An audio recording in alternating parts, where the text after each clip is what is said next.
So in his 1964 autobiography, Malcolm X asked the question, how can white society atone for enslaving, for raping, for unmanning, for otherwise brutalizing millions of human beings for centuries? Now, Malcolm X wasn't the first person to ask questions of this nature, specifically about white atonement for our past, present, and futures. However, Malcolm X didn't stop at just asking the question. He also had an answer for white people's role in white atonement. Fight racism in other white people. Which is a really, really important question. He believed that white people should be fighting racism on the front lines in our own communities.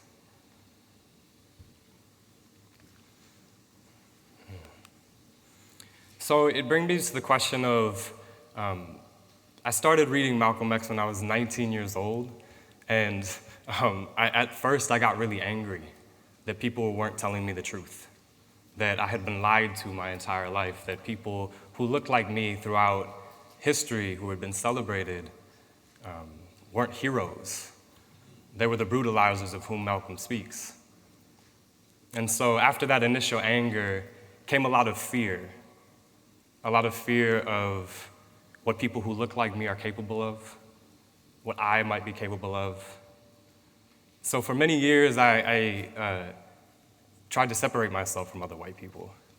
I was really, really proud of having no white friends. I was really proud of having long hair and a beard.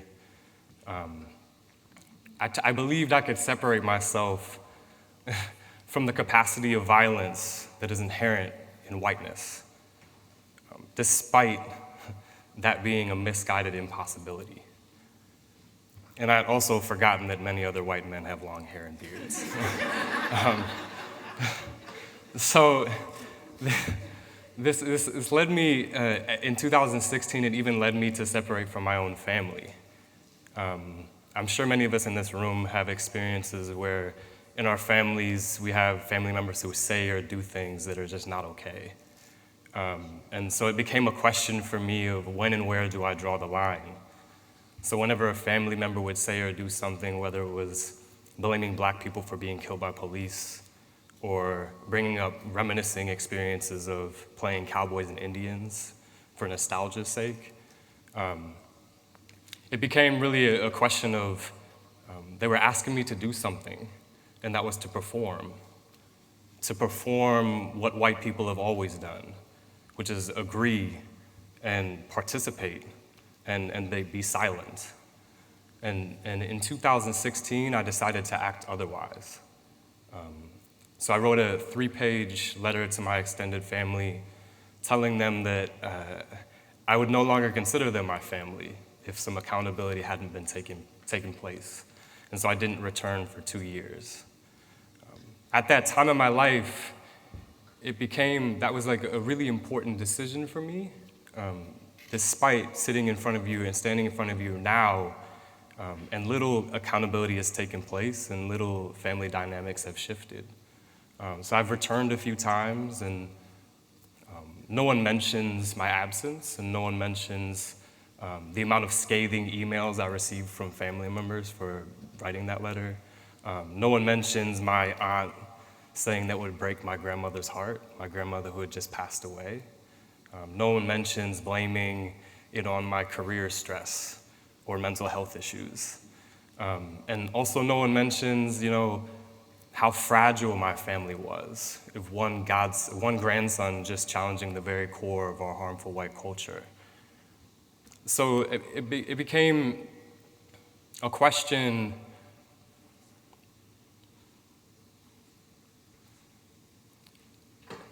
of what do we really do in those moments?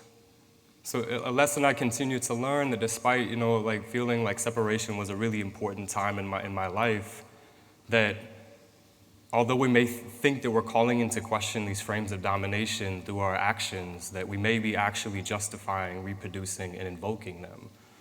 That, in that moment, I wasn't actually doing what I thought I was doing. And so it became I did learn something different. I began to really understand that whiteness protects itself in the intimacies of our lives, that it whispers that it shouldn't be challenged, and it even enlists the people that we love the most as its most ferocious protectors. And so in that moment, I began to try and figure out new ways to kind of explore the intimacies of whiteness. So last October in New York City on a Wednesday night, I sat in a circle with 26 students at the School of Social Work in Columbia and my co-facilitator. And we'd all just met for the first time. We'd come together to do something that white folks don't often do, and it's talk about our everyday experiences of being categorized as white. They had all voluntarily chosen to come to a bi-weekly space that I facilitate called the Space for Uprooting Whiteness. And the Space for Uprooting Whiteness is for white students to kind of engage in the process of uprooting and engaging their relationship to white supremacy and domination. And it has 3 specific organizing principles. And the first one is often white learning, whether it is in the classroom or not, is really, really dependent and reliant on the entitlement to and harvesting of people of color's lived experiences. And so this space specifically, however, is for white people to learn about race, racism, whiteness, without that normative reliance on people of color's social and emotional labor. And the second one is specifically for white people to build an everyday individualized practice, a practice of confronting and considering their relationship to race, racialization, and most importantly, their own positionality and role in socio-political systems of white domination, pairing what Bell Hooks calls a daily vigilant resistance to reinvestments in white supremacy with what sociologist Eileen O'Brien calls a commitment of the self to thought, action, and practice to dismantle racism. Finally, the space is there to support and challenge white students to bring these everyday practices of confronting whiteness in their lives into their everyday and intimate lives.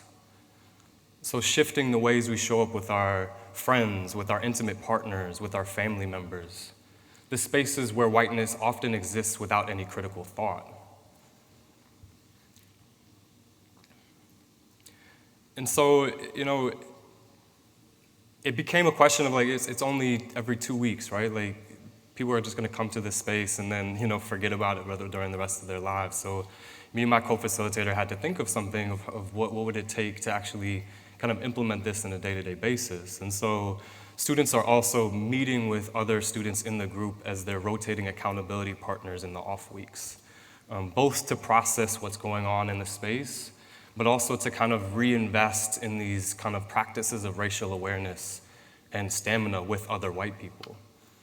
And so it became the questions of how do we challenge white people to grapple with the reality that we are implicated in other people's lives? How do we understand that our everyday decisions are of consequence? That our everyday decisions carry the weight of histories, and this weight cannot be reduced to mere bias nor prejudice. It cannot be taken off and put back on.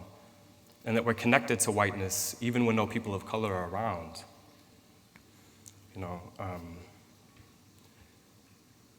If we truly care about racial equity and justice, as many white folks claim we do, it became a question of what are we willing to sacrifice? If we're sacrificing and risking nothing, how impactful can our actions really be? There can be no abolition of white supremacy and domination without the abolition of our ability to leverage it. So to end, I ask, what would happen if we stopped performing? If we were honest and authentic with our family members, with our friends, and most importantly, with ourselves? And what are you willing to give for racial equity and justice? What are you willing to sacrifice to resist your reinvestments in white supremacy and commit to dismantling racism? What are you willing to do today, this week, this month, and finally this year? And are you willing to do that every single day? Thank you.